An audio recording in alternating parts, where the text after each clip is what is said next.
Hello, namaskar. This is Firstpost and you're watching Vantage with me, Palki Sharma.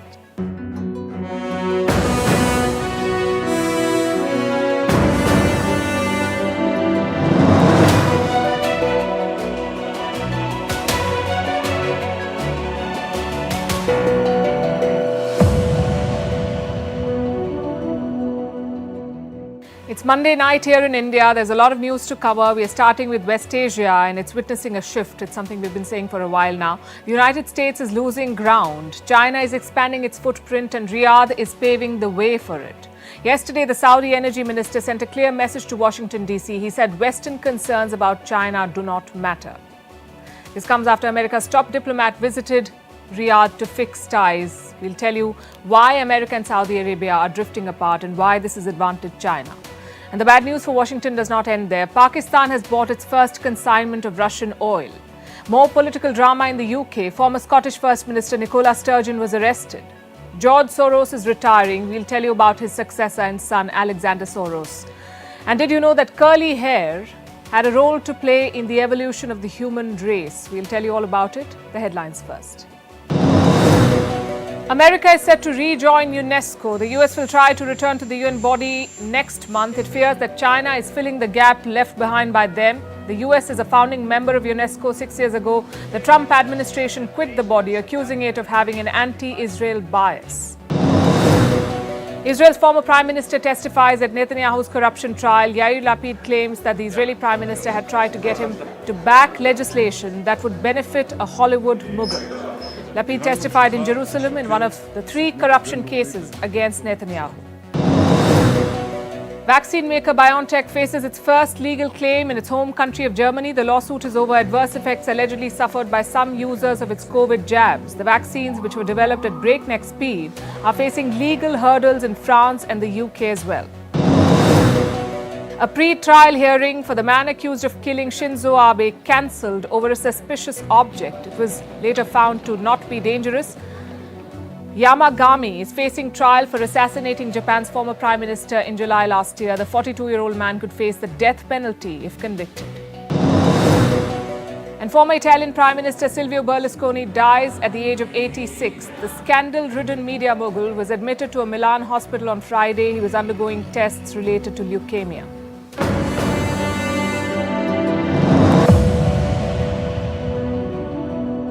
Several years ago, the US and Saudi Arabia made a pact, a fairly straightforward deal, oil for security. The US got Saudi oil. In exchange, it gave Saudi Arabia security guarantees. That was the deal. This arrangement has lasted for over 7 decades, but now it is under strain. The US and Saudi Arabia are at odds, and it is advantaged China. Tonight, we'll tell you how. Riyadh is hosting a major summit. It is called the Arab-China Conference. On day 1, they signed 30 agreements. We're talking about deals worth $10 billion, but that's not even the biggest headline. I'll tell you what is. A statement from Saudi Arabia's energy minister, Prince Abdul Aziz bin Salman. He's an older brother of MBS. He was asked about Riyadh's deepening ties with Beijing and the growing suspicions in the West over it. Do you know what the Saudi minister said? Let me quote from his response. I actually ignore it because as a business person, now you'll go where opportunity comes your way. We don't have to be facing any choice which has to do with saying either with us or with the others. So the Saudis say they just ignore Western suspicions, and that's not all. They want to do more business with China. Listen to this. When it comes to oil demand in China is still growing. So of course we have to capture some of that demand.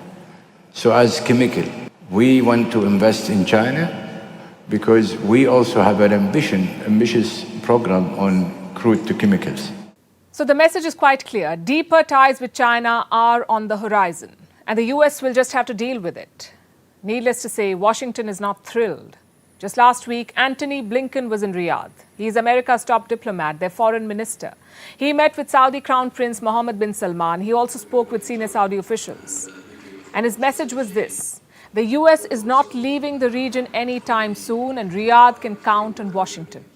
The United States is in this region to stay, and we remain deeply invested in partnering with all of you to build the brightest and strongest possible future of the Middle East.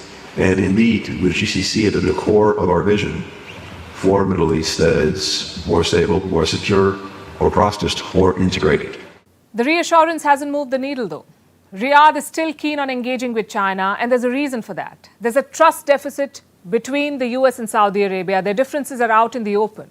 You may remember this from last year, in fact. US President Joe Biden went to Saudi Arabia. He did not even shake hands with the Crown Prince. They fist bumped each other. The encounter was awkward, to say the least. Remember, Biden had pledged to turn Saudi Arabia into a pariah state. And here he was, trying to woo the same kingdom. MBS did not take kindly to that. Behind the scenes, he's said to have been tough with American officials. Reports say months before Blinken visited Riyadh, MBS had adopted a very harsh tone with Washington. Privately, he threatened to quote-unquote fundamentally alter ties with the US. What does that even mean, fundamentally altering ties? Reports say the Crown Prince suggested that he, and I'm quoting again, that he will not deal with the US administration anymore. He also promised, quote-unquote, major economic consequences for Washington. When did this happen? In October last year. Apparently, when Biden too was making threats, he had vowed to impose consequences on Saudi Arabia. What for? For cutting back the supply of oil in international markets. As it turned out, Biden did nothing of the sort, and MBS has prevailed. But it further weakened the relationship. Saudi officials have a long list of complaints. They think the US has become unreliable. They point at America's recent failures, like the hasty withdrawal from Afghanistan or the decision to withdraw support from Hosni Mubarak in Egypt.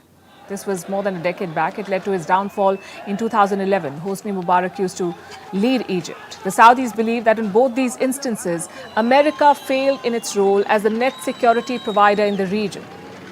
Plus, they're upset over Iran. The Saudis are of the view that Washington has done little to contain Tehran. Hence the unease. It got worse with the Biden presidency. Enter China with money and with no lectures on human rights. The Saudis began exploring. The Chinese have excellent ties with Iran too. In March this year, they brokered a deal between Iran and Saudi Arabia. The two countries restored diplomatic ties. Last week, Iran reopened its embassy in Riyadh, and it happened at the same time when Blinken was in town. The message would not have been lost on the Americans. They failed to revive the nuclear deal with Iran, and now they're losing their grip on Saudi Arabia too. Washington is trying a different approach now. Instead of being combative, it is looking for dialogue. But Riyadh is not warming up to that. As of today, China has the upper hand. The US may have lost one old ally in Saudi Arabia, but is it on the verge of losing another one too? I'm talking about Pakistan. Today, Islamabad received its first cargo of discounted Russian oil. Prime Minister Shehbaz Sharif called it a transformative day, the dawn of a new relationship between Russia and Pakistan. He sounds thrilled, to be honest. And why won't he? Who doesn't like cheap oil? You see, Pakistan's economy is on the verge of collapse. Energy payments make up for most of its external payments. So cheaper crude is in Pakistan's interest. But guess who won't be too stoked about it? The United States. Imagine this, your longtime ally signing a deal with your enemy. But that's geopolitics for you. Historical ties hardly matter when your economy is crumbling. The question is, but how did Pakistan get here? Murmurs of a deal with Russia began last year. Finance Minister Ishaq Dar was the first to mention it. He said Pakistan was considering buying Russian oil. Ironically, he cited India's example. Dar said New Delhi was buying Russian oil for cheap, so Islamabad had the right to explore this avenue too. Soon, Pakistan's petroleum minister flew to Moscow. His name is Musaddiq Malik. On his return, he had an important announcement to make. He said Russia would provide Pakistan with discounted crude. The prospect made them happy, but it was short-lived. That same month, Foreign Minister Bilawal Bhutto Zardari visited Washington. And there he shot down any plans of purchasing Russian oil. That was December 2022. 1 month later, things changed again. A Russian delegation arrived in Islamabad. They were there to finalize the oil deal. By April, Pakistan had already placed its first order. Fast forward to today, and the first cargo of Russian oil has reached Islamabad. So were Bhutto's statements just hogwash? Or did he not want to anger Washington while on its soil? Either way, the developments pose a problem for America. You see, Pakistan and Russia have a troubled history, and most of that is thanks to the US. In 1950, Moscow invited Pakistan's first Prime Minister for a visit. Islamabad declined. Instead, it accepted Washington's invite. That snub did not go down too well with Moscow. Then came the Cold War. Pakistan was Washington's crucial ally during that period. It even provided its air bases to the United States. Again in 1980, the US backed Afghan insurgencies against the Soviet invasion. Pakistan was at the forefront of that. Long story short, there's a lot of bad blood between Moscow and Islamabad. Then what explains the oil deal? Well, economics and politics. Russia wants to sell oil, Pakistan wants to buy cheap oil. As for the politics, Pakistan's ties with the US are deteriorating. The Biden administration was cold to Imran Khan. Then he visited Russia, right on the eve of the Ukraine war. Terrible timing, you would think, but for Imran Khan, this was the perfect opportunity. He was trying to forge ties with Moscow. Well, as things turned out, he was ousted from office. Since then, the generals in Pakistan have tried some damage control with the US. Meanwhile, the Russians are seeking out allies and buyers of oil. Anyone they can find, even Pakistan. They want economic ties, not defense cooperation yet. Russia says a weak Pakistan will not be good for the region, neither for India nor for Afghanistan. Also, this deal gives them a new market to sell their oil. For Pakistan, it's like getting the best of both worlds, cheap Russian oil on one hand and Western military support on the other. Because remember, despite all of this, Washington is still giving them military support, including the most recent upgrade of F-16s worth $450 million. So the question is, how is America allowing all of this? Pakistan remains their major non-NATO ally, amongst the biggest recipients of their military aid.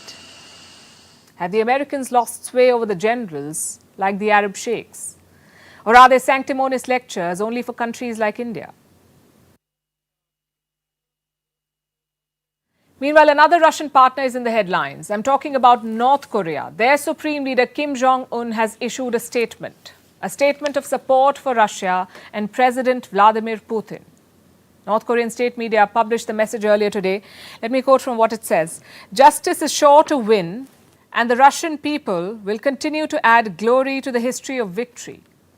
Kim went on to say that he would be, and I'm quoting, he would be holding hands firmly with the Russian president in conformity with the common desire of the peoples of the two countries to fulfill the grand goal of building a powerful country. Yes, Kim Jong-un spoke about holding hands with Putin. The message came today on the occasion of Russia's National Day. June 12, 1990 is when Russia adopted a new constitution. This was after the fall of the Soviet Union. And June 12 is now a public holiday in Russia, which explains the timing of Kim's heartfelt message to Putin. But this isn't the first time that Kim has publicly shown support for Putin. He's been firmly in Putin's camp since Russia invaded Ukraine last year. He has continuously blamed the West. He accuses them of forcing Russia's hand. When the war began last February, this is what North Korea said, and I'm quoting again, "The root cause of the Ukraine crisis totally lies in the hegemonic policy of the US and the West, which enforce themselves in high-handedness and abuse of power against other countries." So Kim's latest tribute to Putin is a continuation of the same stand. This time, though, he did not mention the war. He praised what he called Putin's correct decision and guidance against hostile forces. Now, you may wonder, why such a show of support? Other Russian allies like China have maintained neutrality, or at least pretended to, even offered a peace plan that seems to have sunk without a trace. But North Korea is not talking peace. It is only professing its support for Russia. And this is a relationship that goes back many decades. In fact, it would be fair to say that the Soviet Union helped give birth to North Korea and the Kim dynasty. Here's a quick primer. Before the Koreas were divided, it was one nation under Japanese occupation. This was during the Second World War. It was Japanese-held Korea. Soviet troops entered from the north to liberate Korea. The Americans came in from the other side to resist. They did not want a communist regime to take over Korea. So the Americans and the Soviets fought a proxy war here. They created two occupation zones in Korea, a Soviet zone and an American zone. They divided Korea along the 38th parallel. What is the 38th parallel? The line that is still the border between the two Koreas. There were plans for reunification, but Moscow and Washington did not trust each other, so each installed their own governor in Korea. Do you know who is North Korea's governor? Kim Il-sung, the grandfather of the current leader Kim Jong-un. So the relationship is old, and both sides have maintained it. Moscow and Pyongyang. They've maintained the relationship. Russia regularly shields North Korea at the United Nations. It has resisted Western sanctions against Pyongyang, and the North does face a lot of sanctions, mostly over their nuclear and ballistic missile programs. Moscow also has trade and humanitarian ties with North Korea. In March, the US reported that Russia was sending food to Pyongyang. This is March this year. North Korea suffered a devastating drought last year, and a major food crisis has followed. In recent years, in fact, Pyongyang has also been dependent on China for food imports, but of late, China has not been of much help. It was restricting food exports because of the Wuhan virus. So instead of Beijing, this time Moscow decided to help. And this may seem like a generous humanitarian move, but experts say this was a quid pro quo. That in exchange for food, North Korea gave weapons to Russia, missiles to help in the ongoing war. North Korea, of course, has denied all of this, but there's no doubt that its links to Russia run deep. The Hermit Kingdom has a lot to thank Moscow for, and Kim's words and public display of support are proof. Let's talk about China now. Last week, we told you about some statements made by PLA officials. They said India does not pose a threat to them. And now India's military leadership seems to be giving a response to them. The Indian Navy is demonstrating its capabilities. They've conducted drills in the Arabian Sea. These drills involved India's biggest warships, INS Vikramaditya and INS Vikrant, plus 35 aircraft and other warships. Together, they're called carrier battle groups. What are they? A carrier battle group is a naval fleet. It consists of an aircraft carrier, which is at the front, and a large number of ships around it. The carrier is capable of launching ships and choppers. It's like a complete package, a floating air base of sorts. So what is the purpose of this exercise? Power projection, showcasing the Indian Navy's ability to operate not just in the immediate waters surrounding India, but beyond as well. Here is what a spokesperson of the Navy said about the drills, and I'm quoting, "The demonstration of naval prowess underscores India's commitment to safeguarding its national interests, maintaining regional stability, and fostering cooperative partnerships in the maritime domain." The Indian Navy is upgrading its capabilities. It is gearing up to meet the China challenge.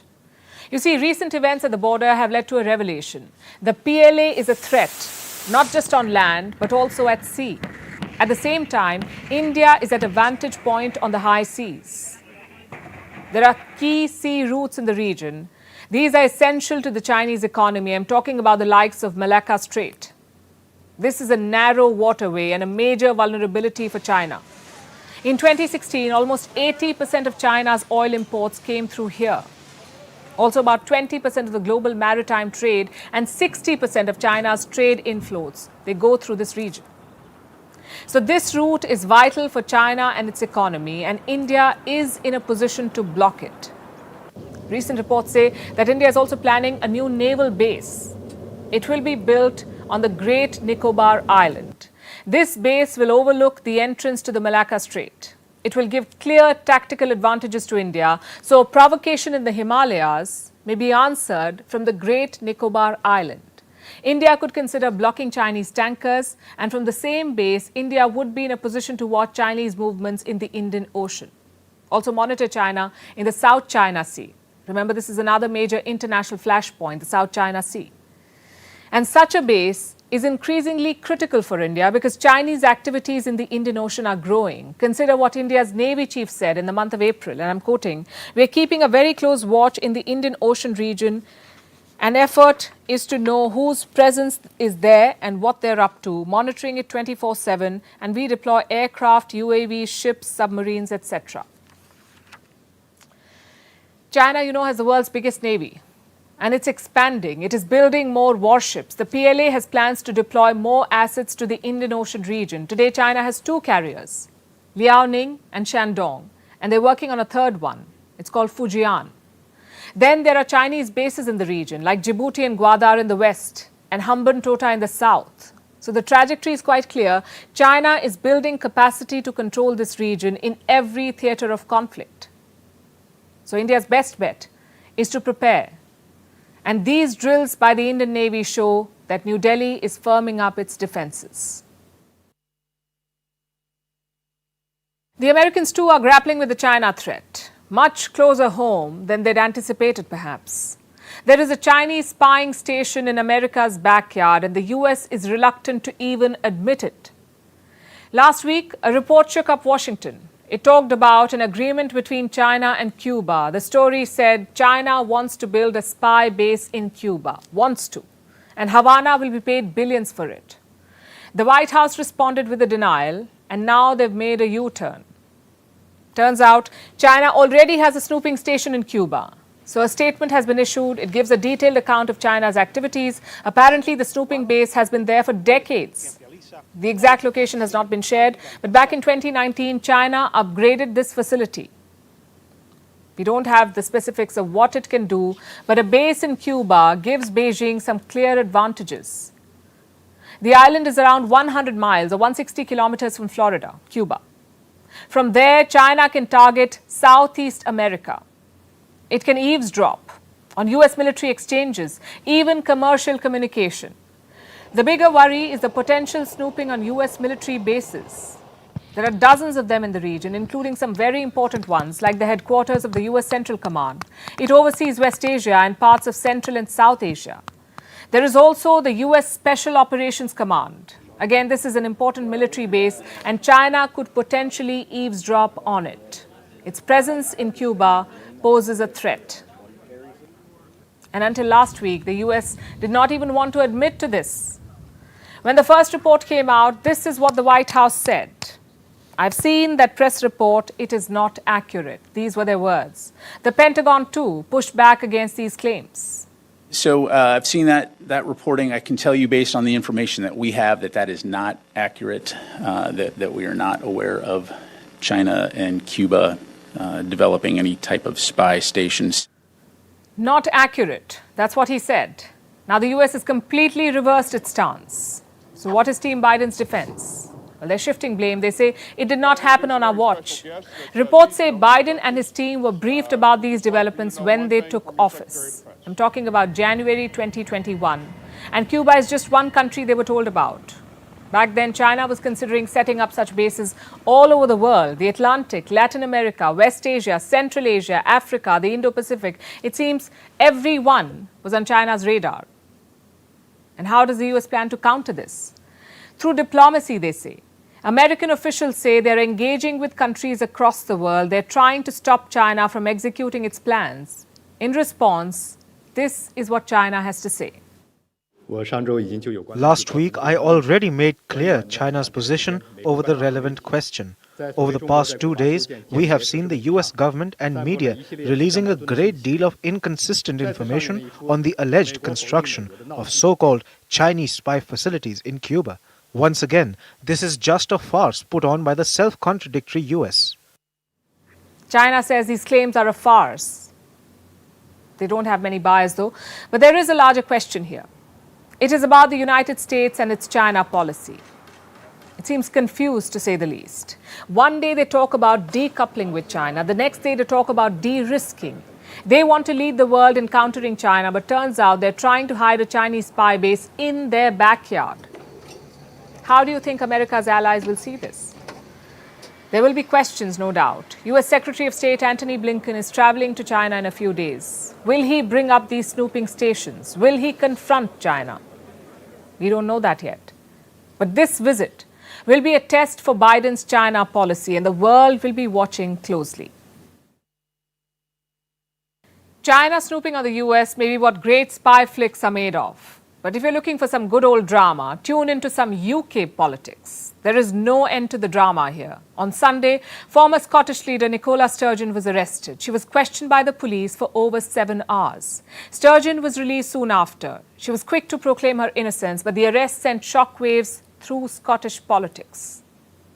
Sturgeon's arrest was part of a financial probe. The police are investigating her party, the Scottish National Party or SNP. They're looking into the party's funding and finances. In April this year, they arrested Sturgeon's husband. This time, it was her turn. So what is this investigation about? Time for a quick backstory. Scotland and England united to form Great Britain in the year 1707. But soon, Scotland got tired of this arrangement. It wanted its own government. Enter the referendums of 1979 and then 1999. These gave Scotland its own parliament, but not the much-needed independence it desired. So in 2014, Scotland voted in a referendum for independence. 55% voted to stay, 45% wanted to walk out. So obviously, no independence for Scotland. But the Scottish National Party or SNP wanted to give it another go. So this party asked for funds for another referendum campaign. More than £600,000 were donated to the party. That's around 750,000 US dollars. These donations were made by activists.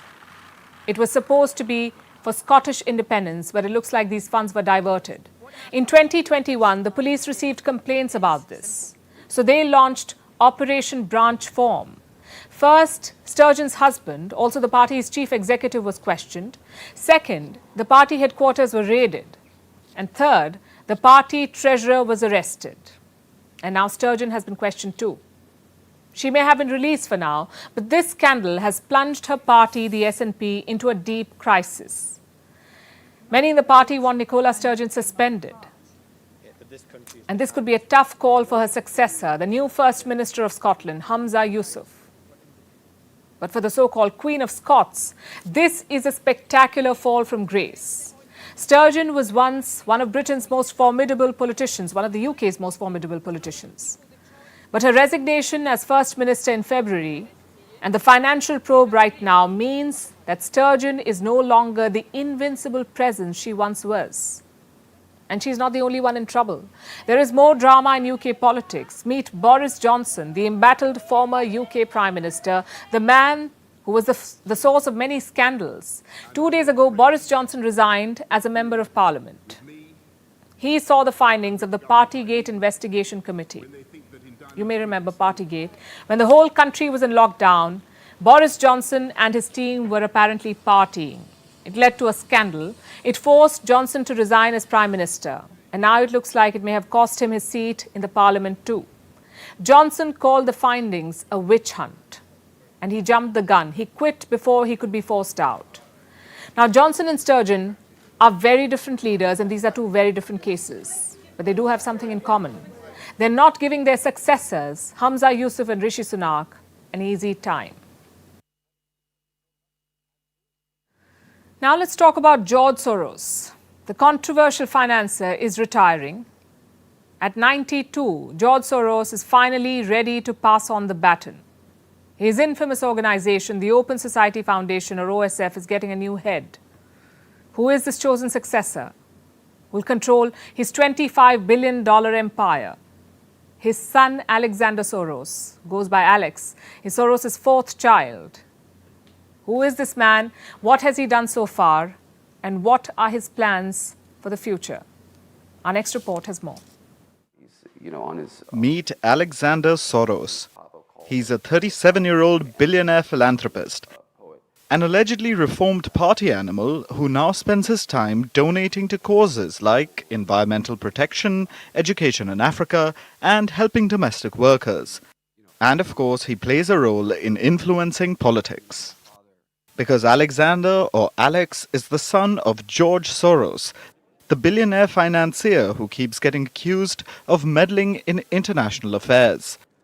92-year-old George Soros is finally retiring, stepping down from his $25 billion empire, leaving the helm of the Open Society Foundations. The OSF is an organization which donates to political parties around the world. It supports left-wing candidates and parties. For example, George Soros is one of the biggest donors to the US Democratic Party. He maintains that he supports causes like abortion and voting rights, that he funds parties likely to protect these values. But he's been accused of meddling in international politics. and doing his best to crush conservative right-wing parties. Now, instead of rejoicing at the news of his retirement, the political right may want to be wary. It turns out their battle may just get tougher. George Soros confirmed his retirement during an interview. He said his son Alex would succeed him. Alex is Soros's fourth child. He has two elder brothers and an elder sister, and he also has a younger brother. Alex wasn't always going to inherit the Soros empire. His elder brother Jonathan was poised to succeed his father, but reports say Jonathan had a falling out with the family, and then Alex apparently gained his father's support. George Soros says that initially he didn't want any of his children to inherit the OSF, but then he changed his mind and said Alex had earned it. It might be a reference to the journey of reformation Alex went through. Alex reportedly loved to party back in the day. A few years ago, he was making headlines for the wrong reasons, but since then, he's had an image makeover. Alex joined the OSF in 2011. He became a member of the board. Then he established the Alexander Soros Foundation in 2012. He uses this to donate to causes he cares about, like the environment and education. He also completed a PhD in modern European history from Berkeley. It's a far cry from the party animal life, and that might be how he managed to earn the OSF. Alex was present at the interview where George Soros confirmed his retirement. The heir then made a statement. He described himself as, quote-unquote, more political than his father. And Alex threw down the gauntlet. He said, and I quote, "As much as I would love to get money out of politics, as long as the other side is doing it, we'll have to do it too." Yes, Alex will be continuing his father's tradition of funding politics. He's already been doing it as part of the OSF board, but now he'll be the one calling the shots. There are no questions about what he'll do in the US. Alex is known to be a frequent visitor to the White House. Those visits are likely to get more frequent in the run-up to next year's US presidential election. But what about the rest of the world? Where will Alex choose to spend the Soros billions? And how will right-wing parties fight the OSF's influence? We'll keep you updated as it all unfolds. Let's talk tennis now. First, the prosaic details in case you missed all the action on Sunday. There is a new French Open men's champion. And no, he's not one of the much-wanted younger guns. Instead, he's a 36-year-old father of two. Novak Djokovic, the same guy who won the Australian Open this year. That was hard court. In Paris, it was clay. And there's a big difference, as anyone who plays tennis will tell you. But when you're Djokovic, it's triple talk. With this win, the Serb now has 23 Grand Slam titles, more than anyone else in men's history. His closest competitor is Rafael Nadal with 22 titles. Nadal missed the French Open due to injury and his return to the court remains uncertain. Then you have Roger Federer, the eternal fan favourite. He retired last year with 20 Grand Slam titles. For the last 2 decades, these three have shattered almost all tennis records. But the real winner has been the sport itself. Three superstars playing in the same era. It has never happened before and unlikely to happen again. And don't get me wrong, there have been many great rivalries in the past. Bjorn Borg versus John McEnroe, Pete Sampras versus Andre Agassi. But Federer versus Nadal versus Djokovic has been a treat like no other. The big three were originally the big four. Making up the quartet was Andy Murray. His career has been waylaid due to injuries. The Brit still plays, but with a metal hip. While Murray is a shadow of his former self on the tennis court, it tells us the stuff champions are made of, even when they're not winning. But back to winning. Among the big three, initially, it was Federer and Nadal who hogged all the limelight. Federer's artistry on court, Nadal's grit, their great rivalry, and their even greater bromance. Djokovic was almost always an afterthought, the court jester. If it were a movie, he would be the friend of the protagonist, or sidekick, if you were to be uncharitable. But Djokovic had a different script in mind. The court jester has not lost his sense of humor, but that steely determination is still clear. While Djokovic started out in the shadow of Roger Federer and Rafael Nadal, in recent years, he has eclipsed them. His tennis turnaround has been dramatic, to put it mildly. He was always good, but suddenly he leapfrogged to being almost unbeatable. From war-torn Serbia to the Tennis Hall of Fame, this journey has been remarkable. His parents admit they put all their resources to help their eldest son achieve his dream, so much so that they now feel guilty of neglecting his two younger brothers. They're also tennis players, but their careers never reached the vertiginous heights of Djokovic's. But then again, how many can? This happens once in a lifetime, and that too if you're lucky. So is Djokovic the greatest male player of all time? The record books say so. But if you ask the fans, the answer is not so straightforward. While Djokovic's dedicated fan base, his Noel fam, would vociferously agree, Federer and Nadal supporters, and there's a sizable number of them, would disagree. Plus, Djokovic has always been controversy's child, from being an anti-vaxxer to his recent remarks on Kosovo. Winning on court has been far easier for the Serb than winning the hearts of tennis fans. And it has been a sore spot for him too, especially because Federer and Nadal are so universally loved. Now, you would think if Djokovic has the most Grand Slams, then he is the greatest of all time or GOAT. Well, statistically, yes, but you seldom choose your heroes based on statistics. It's more like a one-sided love story without much logic or reason. But he's not thinking of his legacy. He's thinking about Wimbledon, the next Grand Slam tournament, because he is nowhere close to being done. There is still plenty left in the tank. 36-year-old and at the top of his game despite all odds. Players half his age can't seem to find a way to beat him. Just a few years ago, it would be curtains down on your sporting career if you touched 30. Djokovic, who's back to being number one, is defying those odds, and how? But then again, the Serb has been rewriting history for decades now, from 1 to 23 Grand Slams and counting.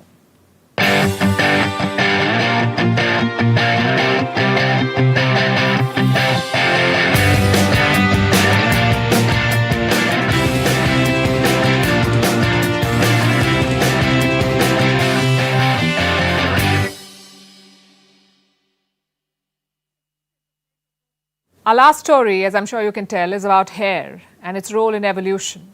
A new study has thrown light on hair and the human species over millions of years. Apparently, curly hair helped keep human heads cool and aided the development of the human brain. Our next report has the details. The things we do to appear cool, right? Getting our fashion sense on point, staying up to date with the latest trends, and even getting our hairstyles right. But what if we've been styling our hair wrong all along and doing the very things that make us uncool? Here's an interesting figure. Over 60% of the world's population either has curly or wavy hair, but not many people like their hair curled up, especially not in India. Indians consider straight hair to be the ideal type. But a recent study has found that curly hair could actually be an asset, a shield for our body, if you will. Researchers from Penn State University in the US and Loughborough University in England came across an interesting finding during their investigation. They found how early humans in Africa stayed cool and hydrated.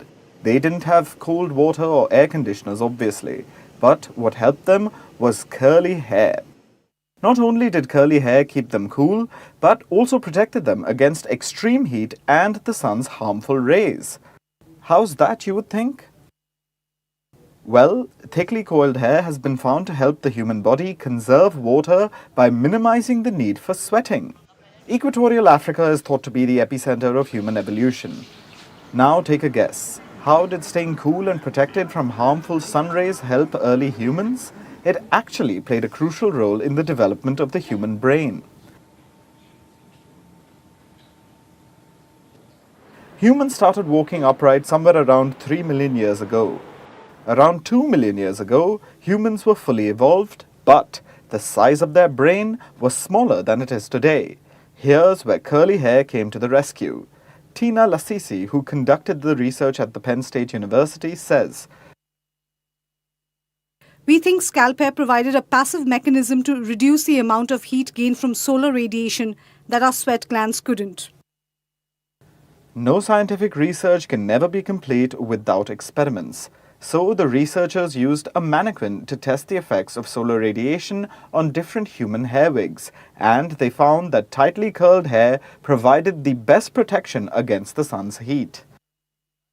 Now, humans are creatures of their time, which is why hairstyles are such a big thing. Today, they're a fashion symbol, but thinking that they're nothing more than a cosmetic prop would be highly reductive on our part. Hair protects the scalp, and in fact, it's a vital part of our natural defenses. Eyebrows, eyelashes, and even the hair in our nostrils keep nasty foreign particles away. Hair also plays a crucial role in our sensory perception. Hair follicles are surrounded by a network of nerve endings, which is why they're sensitive to touch. In the evolutionary scheme of things, this sensory perception allowed humans to identify threats, like insects on their skin. So, the next time you pick up that hair straightener, you might want to replace it with a curling iron and do your body a solid one. And now it's time for Vantage Shots, images that tell the story. We're starting with Egypt. A tourist boat caught fire off the Red Sea coast. 3 British tourists have gone missing. In the US, a major highway collapsed in the state of Pennsylvania. This happened after a truck under the highway caught fire. And in South Korea, a British man tried to climb the world's 6th tallest building without ropes. He was halfway up the skyscraper when authorities intervened. The man has been detained now. And finally, what makes the 12th of June significant? We're taking you back in history. On this day in 1964, Nelson Mandela was sentenced to life imprisonment. The man who dared to oppose the apartheid regime in South Africa was accused of sabotage. In his 27-year jail term, Mandela was confined to a small cell and was forced into hard labor, but he remained unbroken. We're leaving you with this. Thanks for watching. We'll see you tomorrow.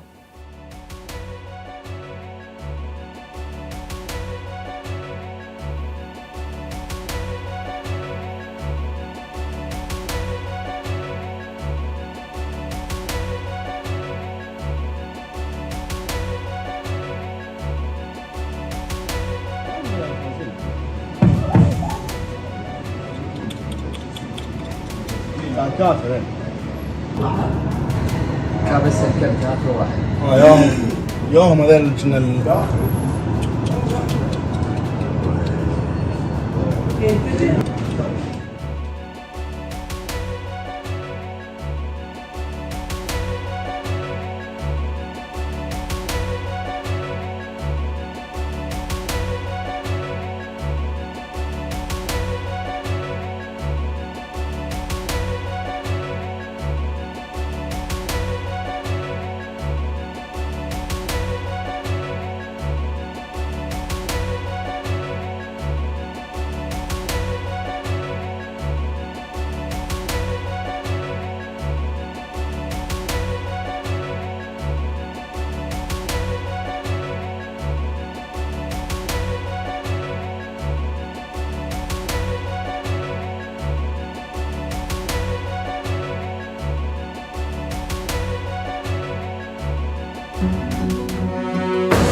becoming a UK PM.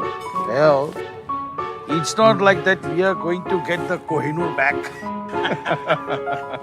But at least India is on its way to the top. Huh? But Gautam sir, there's actually not much to celebrate. Why not? An Indian is ruling the UK.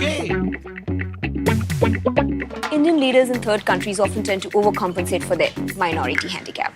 Key. For example, Sunak's Home Secretary of Indian origin, Suella Braverman, disapproved of India-UK free trade because it would encourage people immigrating to the UK, and the majority of whom were Indians.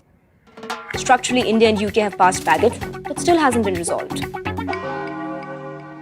And that is why, Ladies and gentlemen, India needs to significantly temper its expectations from Rishi Sunak. Presenting Vantage with me, Palki Sharma, a first-of-its-kind global show with an Indian perspective.